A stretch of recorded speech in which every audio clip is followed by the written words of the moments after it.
Swipe right, grab coffee, maybe share a goodnight kiss. Dating seems pretty universal, right? Wrong. Dead wrong. In some parts of the world, that innocent coffee date could land you in jail.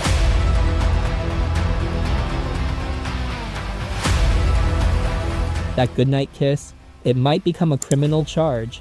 And that cute couple selfie you want to post on Instagram, it could destroy lives. Today, we're diving into 5 countries where dating rules are so strict they'll make your Western dating problems seem like child's play. Whether you're planning to travel, relocate, or you're just curious about how love works around the world, these cultural realities will definitely surprise you. Fair warning, some of these aren't just social taboos. They're actual laws with real consequences. Let's explore how dating can be dangerous. Saudi Arabia is experiencing a cultural revolution under Vision 2030. But when it comes to dating, the changes are complex and sometimes contradictory. Officially, unmarried couples cannot be alone together in public. This is called khalwa, and it's still illegal. Being seen with someone of the opposite sex who isn't a relative or spouse can result in questioning by authorities, fines, or worse.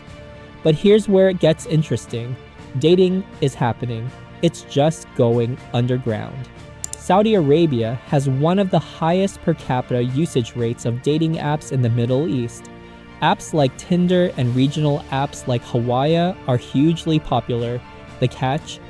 Meeting in person requires elaborate planning and discretion. Young Saudis have developed sophisticated systems for dating. They meet in malls during family hours, communicate through family members, or arrange group meetings where romance can happen under the cover of friendship. Some even travel to neighboring countries like the UAE for dates. The enforcement varies dramatically by region.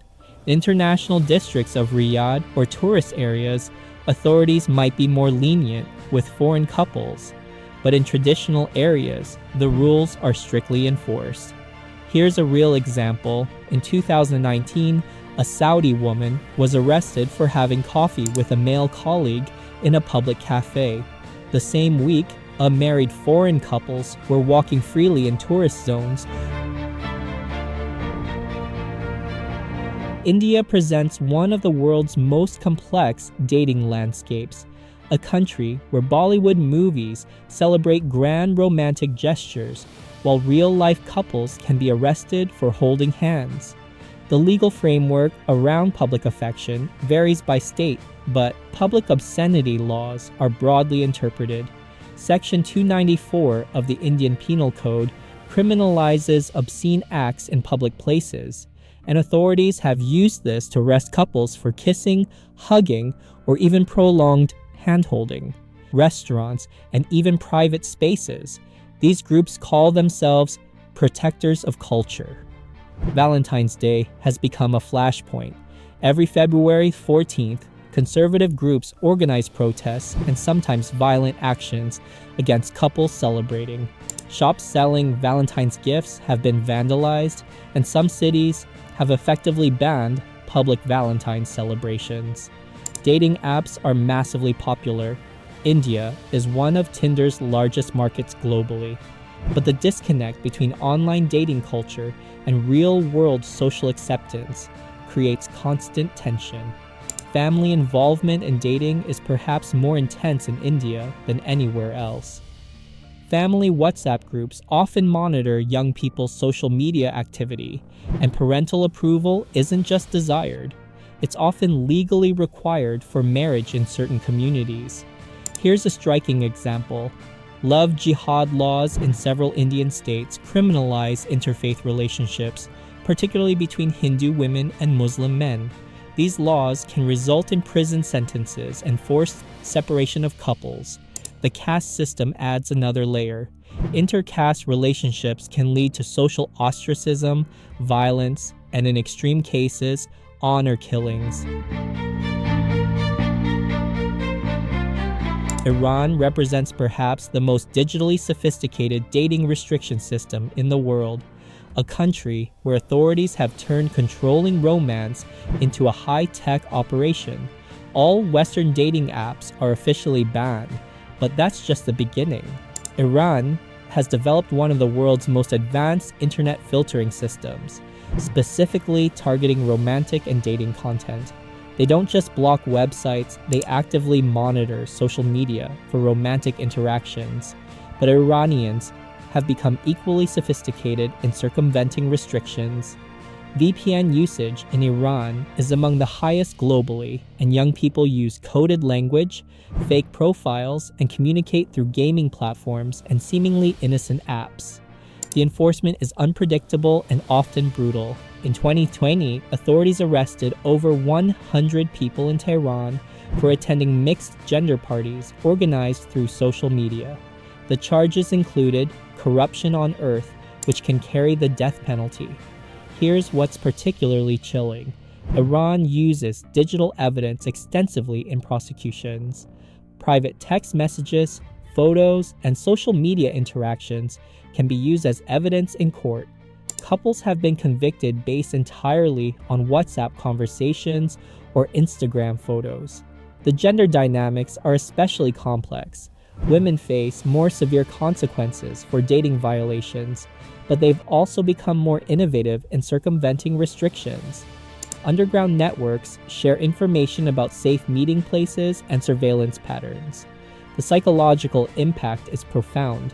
Iranian young people report constant anxiety about digital surveillance, leading to self-censorship and paranoia about online interactions. Many maintain multiple social media identities, one for family and authorities, another for genuine self-expression. Japan doesn't criminalize dating, but it has created perhaps the world's most elaborate system of unspoken romantic rules, and violating them carries serious social consequences. The kokuhaku confession system is uniquely Japanese and essential to understand. Before dating can begin, one person must formally confess their feelings in a ritualized manner. This isn't just asking someone out. It's a formal declaration that must be accepted or rejected explicitly. Dating without proper kokuhaku is considered inappropriate. Japanese dating involves seasonal expectations that are almost legally rigid in their social enforcement. Cherry blossom viewing, summer festivals, autumn leaves, and winter illuminations are all prescribed dating activities. Deviating from these patterns can signal that a relationship isn't serious. The gift-giving culture is incredibly specific and expensive. White Day, Valentine's Day, Christmas, and birthdays all have prescribed gift categories and spending levels. Getting this wrong isn't just awkward, it can end relationships. Physical affection follows strict, unwritten rules. Public displays of affection are rare and often viewed as immature. Even married couples rarely hold hands in public. Ghosting is not only accepted but often preferred over direct rejection. The concept of reading the air means direct confrontation, including breakups, is avoided. Relationships often end through gradual withdrawal rather than clear communication. The hierarchical nature of Japanese society extends to dating. Age, education level, and career status create complex dynamics. Dating someone of significantly different social status requires navigating elaborate protocols and potential family disapproval. Here's what foreigners often miss. Japanese dating culture prioritizes group harmony over individual desires. What seems like personal choice in Western dating is often a collective decision involving families, friends, and social groups. Indonesia is like several different countries when it comes to dating laws. What's perfectly legal in Bali could get you publicly punished in Aceh. Let's start with Aceh province, which operates under Sharia law with real enforcement. Unmarried couples caught alone together face public caning, actual physical punishment carried out in public squares. This isn't symbolic. It's painful corporal punishment designed to deter others. The enforcement in Aceh is systematic. Religious police conduct regular raids on hotels, private homes, and public spaces looking for unmarried couples. They have legal authority to enter private property and detain people. But travel to Bali and you'll find a completely different reality. Bali's tourism-dependent economy has created an environment where Western dating norms are not just tolerated but encouraged. The complexity comes in the middle, the rest of Indonesia. National law technically prohibits cohabitation before marriage, but enforcement varies wildly by region and local politics. Hotel policies reflect these regional differences dramatically. In conservative areas, married Indonesian couples are regularly denied hotel rooms and must show marriage certificates. International tourists usually face fewer restrictions, but can still encounter problems. The proposed National Criminal Code changes could revolutionize dating across Indonesia.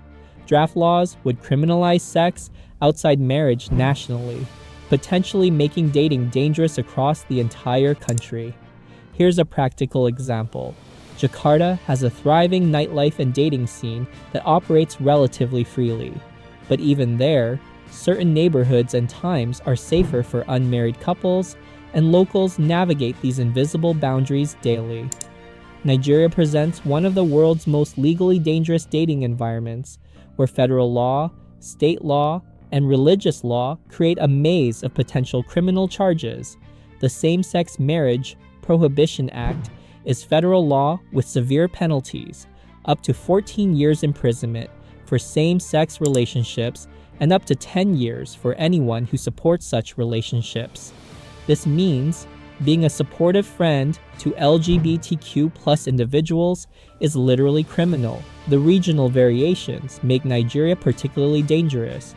In northern states operating under Sharia law, penalties for same-sex relationships can include stoning to death.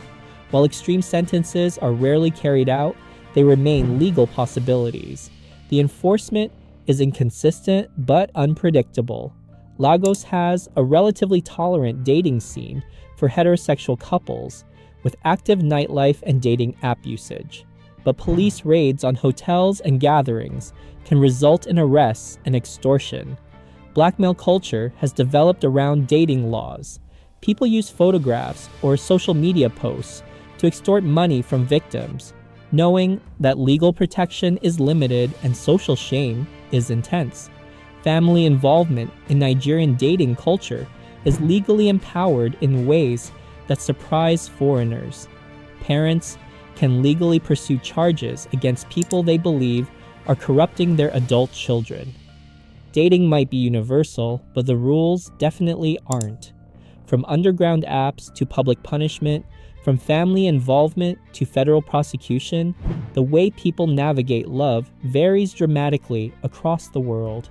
The key insight: what feels like basic human freedom in one place can be literally life-threatening somewhere else.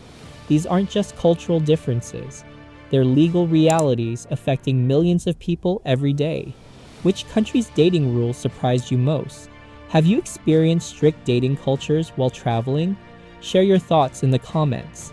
If you want more deep dives into cultural differences and global living realities, subscribe and hit that notification bell. This is Culture Loop, helping you understand the world's complexity, one culture at a time. Thanks for watching.